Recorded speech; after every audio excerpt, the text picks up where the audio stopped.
Hola, buenas tardes. Vamos a continuar hoy con el tema que estábamos desarrollando sobre la revolución industrial. Vamos a tratar de un poco de agilizar, ya que todos sabemos que falta muy poco para el reinicio de las clases presenciales. Bueno, volvemos a reiterar siempre lo mismo, ¿no? Vamos a tratar, sobre todo con los alumnos, de tratar de extremar todos los cuidados posibles.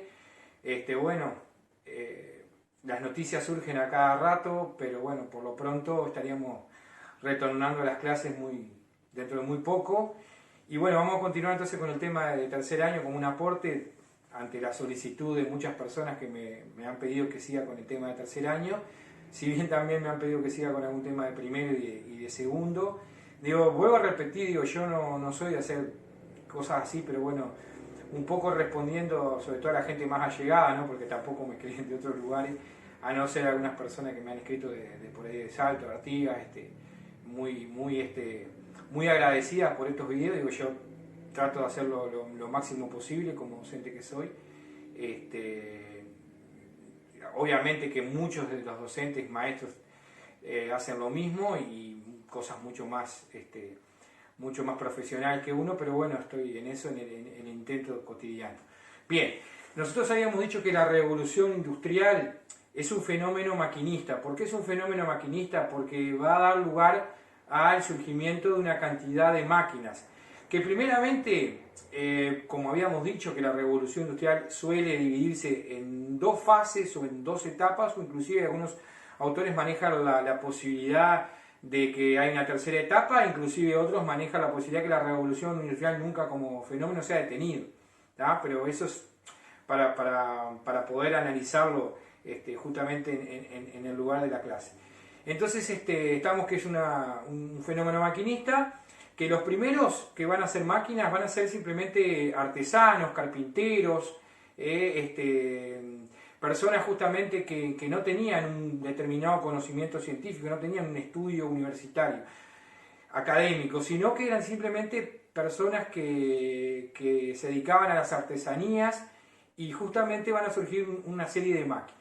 ¿Por qué van a surgir estas máquinas? Bueno, ya que habíamos tratado, y esto lo conectamos con las primeras industrias, la industria textil, que habíamos dicho en el video anterior, que había una competencia entre lo que era la lana y el algodón, empieza a tener una mayor demanda. ¿Por qué? Por lo que habíamos dicho también, empieza a haber un aumento demográfico importante, sobre todo en las Islas Británicas, pero también en otros países donde prontamente la revolución industrial se va a expandir como fenómeno, ¿tá? Y ahí empiezan a surgir en la industria textil justamente una serie de máquinas que van a procurar hacer los trabajos en forma más veloz y que pueda redituar de alguna manera una mayor producción.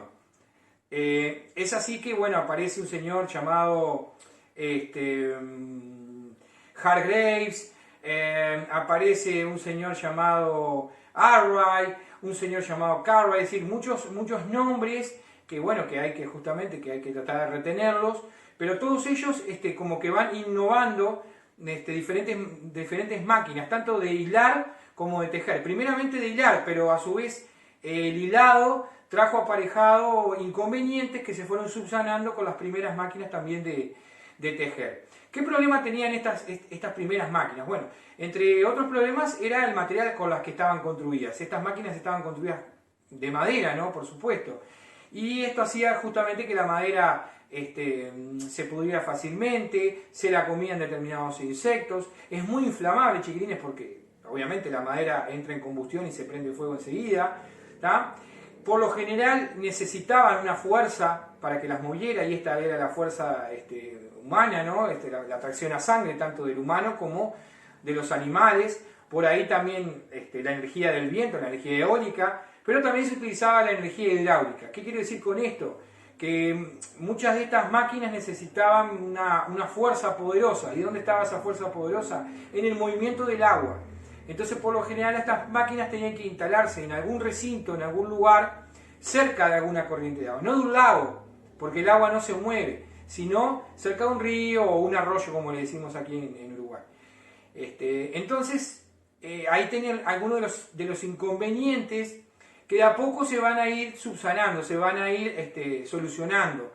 a cada problema venía una solución, pero también surgían otros problemas y no solamente en el rubro de la industria textil, también en otros rubros de otras industrias que nosotros habíamos mencionado, por ejemplo, la industria minera. La industria minera que habíamos citado, entre otras cosas, que se inundaban las galerías subterráneas donde trabajaban los trabajadores, los mineros, y eso hacía muchas veces que las personas perecieran ahogadas. Pero también, obviamente, la falta de aire. Ustedes imagínense en trabajar 50, 100 metros bajo tierra, la falta de aire y los gases que se emanaban dentro de esas galerías también era un problema. Ustedes se van a reír un poco, pero hay cosas que son reales, ¿no? Utilizaban, por ejemplo, para determinar si había algún gas nocivo, algún gas peligroso, llevaban un pájaro en una jaula, por lo general un canario, lo llevaban y bueno, si el pájaro fallecía, si el pájaro se moría, es porque obviamente ahí no se podía trabajar. ¿Ah? Lo otro que era peligroso era justamente, imagínense, chiquilines, que todavía no estamos ni por asomo ante la posibilidad de la energía eléctrica, de la electricidad y de la iluminación. Entonces, ¿cómo se iluminaban adentro de una mina? Se iluminaban con lámparas, pero era muy peligroso. Ustedes imagínense cuando estamos acá con el gas. Si ustedes dejan encendido mucho tiempo la hornalla de la cocina o algo por el estilo, y hay una chispa accidental o prenden algo sin querer, eso estalla, eso explota. Ustedes imagínense lo que podía hacer justamente dentro de una mina. Entonces por ahí buscaron la solución con una lámpara que llamó la lámpara de Derby, que le dio solución. Pero como yo les decía, surgían problemas, pero había soluciones. Dentro de la industria minera, ¿cuál era el problema? Bueno, que se sacaba el hierro y se tenía que fundir. Y para fundirlo se necesitaba un alto poder calorífico, un alto poder de calor.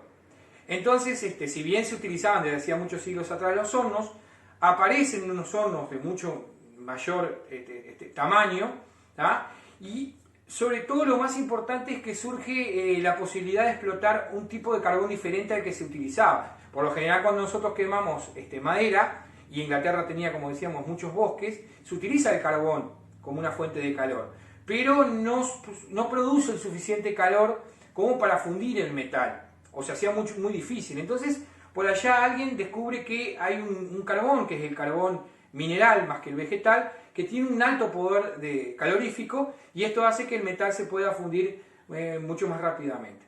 Pero después surgió otro problema, porque tú fundís el metal y lo sacás como una especie de masa amorfa, que no tiene demasiada forma, y cómo tú después a eso le vas dando forma, le haces una especie de plancha, de planchuela.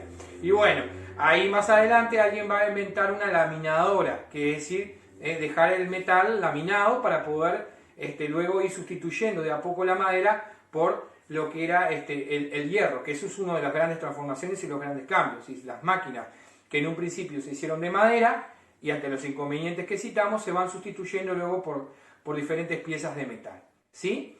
Bien, justamente este trabajo que se realiza, esta producción que se trabaja laminando, sobre todo el hierro, que es el metal por preferencia. Después vamos a ver que en la segunda parte de la revolución industrial va a aparecer con mayor ímpetu, no dejándose de lado por supuesto el hierro, que nunca se dejó, pero va a aparecer el acero, va a aparecer el plomo, va a aparecer el estaño, el zinc, todo obviamente a base de la explotación que hace de los recursos de la naturaleza.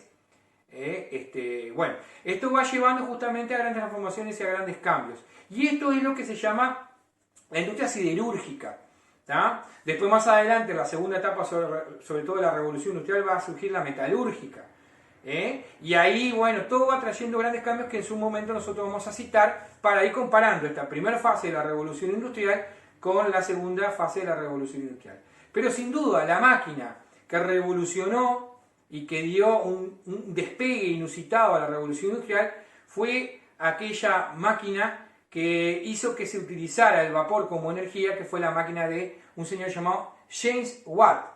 Hay una anécdota que se cuenta mucho, que es que creo que era profesor de Glasgow, de una universidad escocesa, y ante la posibilidad de prepararse el té, que los ingleses, los escoceses y los británicos son de prepararse justamente el té, es una bebida principal de ellos, observando justamente cómo había dejado un poco de más el recipiente, que nosotros acá en Uruguay, en Argentina decimos cafetera, en Argentina dicen pava, etcétera, etcétera, empezó la tetera como como a hervir, y justamente la presión del vapor que quería liberarse hacía que la tapa empezara a vibrar y empezara a tener un movimiento. Y ahí James Watt se dio cuenta de que podía utilizar esa presión, ¿tá?, para luego como envasarla en tubos y poner una caldera, etcétera, etcétera, ¿tá?, y producir energía a vapor. Esto obviamente que trajo cambios realmente increíbles, ¿no?, para lo que fue la industria. ¿Por qué?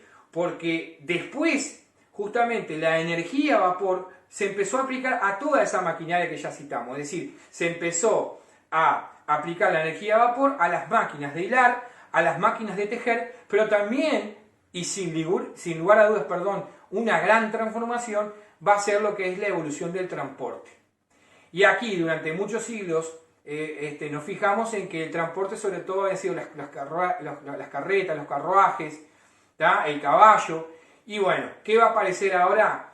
Va a aparecer el ferrocarril, va a aparecer la locomotora, ¿tá? En cuanto a la evolución de los medios de transporte terrestres, sin duda va a traer aparejado grandes cambios. Ustedes imagínense en chiquilines, de transportar la mercadería o de transportarse las personas en un carruaje, en una carreta, a caballo o a pie, en el medio terrestre. Ahora se podía, obviamente, y fue una evolución también paulatina. No se imaginen que se inventaron las grandes locomotoras con muchos vagones en principio. Y si ustedes observan un poco y le ven similitud, y por ahí también han prestado atención que la velocidad que genera un ferrocarril se mide por caballos de fuerza, ¿tá? Entonces, obviamente, en un determinado momento se utilizaban muchos caballos para tirar una serie de vagonetas, ¿tá? Y de ahí justamente empieza a revolucionarse todo esto y surge lo que es el ferrocarril. La locomotora Stephenson, sin duda, es la que más se conoce, y bueno, y se empiezan a hacer ensayos de pruebas, ¿no?, que como todas las cosas, como todos los inventos, primeramente dan errores, hasta que después se puede llegar a clarificar y hacer mucho mejor las cosas. No es ajeno tampoco lo que es la navegación, o sea, en el sistema fluvial después se va a aplicar la caldera a vapor, la energía a vapor, la máquina a vapor, a lo que son los barcos que hasta ese momento se impulsaban con el tema del viento, con las velas, ahora van a tener esta posibilidad. No quiere decir, por ejemplo, los clippers, que eran veleros muy veloces, se dejen de usar. Nunca se deja de usar algo totalmente, pero va siendo sustituido por esto innovador, por esto nuevo, y bueno, va quedando rezagado como todas las cosas.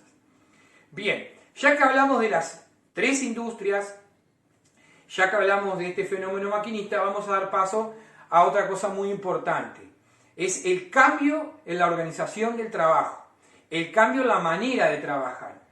Si nosotros nos retrotraemos a la Edad Media, si nosotros viajamos hacia atrás en el tiempo y vamos a la Edad Media, el sistema de trabajo era un sistema de un circuito de producción urbana y gremial. Ustedes recordarán, chiquilines, en segundo año, cuando se hablaba justamente que en la Edad Media había pequeños talleres, por lo general donde trabajaba el maestro con sus aprendices. Y ahí justamente el maestro le enseñaba todo lo que era el arte de la confección de diferentes artículos. Ustedes imagínense lo que eran los artículos en el rubro como la carpintería, en el rubro como la confección de prendas, zapatos, etcétera, etcétera. Era la manera de trabajo. Obviamente que ese trabajo artesanal era un trabajo que demandaba mucho tiempo, no se podía producir muchísimas cosas, y sobre todo era demanda. ¿Y quién demandaba muchos artículos? Y sobre todo lo que demandaba muchos artículos era la gente que pertenecía a las clases sociales más altas, ¿no? A la alta burguesía, a la nobleza, al alto clero. Bien, el otro sistema que se empezó a implementar, aparte de este como yo le decía, ¿no?, siglo XIII, XIV, XV, ¿tá?, fue el sistema rural, lo que se conoce como putting out, ¿tá?, putting out system, en inglés, ¿no?, es el sistema de producción rural, que para explicarlo bastante sencillo era que las personas que eran campesinos y que trabajaban en determinado momento tenían algún tiempo porque venía alguna inundación, venía alguna sequía o algo por el estilo, y se dedicaban en esos tiempos que tenían a hacer productos también como de manera artesanal. Un particular, una persona, era el que le daba los insumos, era el que le daba la materia prima, era el que ponía el capital, el patrimonio, el dinero, y estas personas trabajaban en un sistema también domiciliario. ¿Cuál es la diferencia con el otro sistema? Que en este caso no operaba ningún gremio en el medio rural. ¿Ah? Entonces vamos viendo que el sistema, los dos sistemas utilizados eran estos dos. ¿Y cuál va a ser la gran revolución? La gran revolución es el pasaje del taller a lo que es el conocido llamado sistema fabril, que es el trabajo en las fábricas. Y de esto nos vamos a ocupar en la clase que viene, y como consigna, para los que lo quieren hacer, yo siempre les digo, ¿no? El que quiera mirar los videos, bienvenido sea. El que quiera hacer algún comentario, bienvenido sea. Esto yo después lo subo a mi plataforma, a un canal que tengo de YouTube, y bueno, y todo esto para mí es nuevo, chiquilines, también.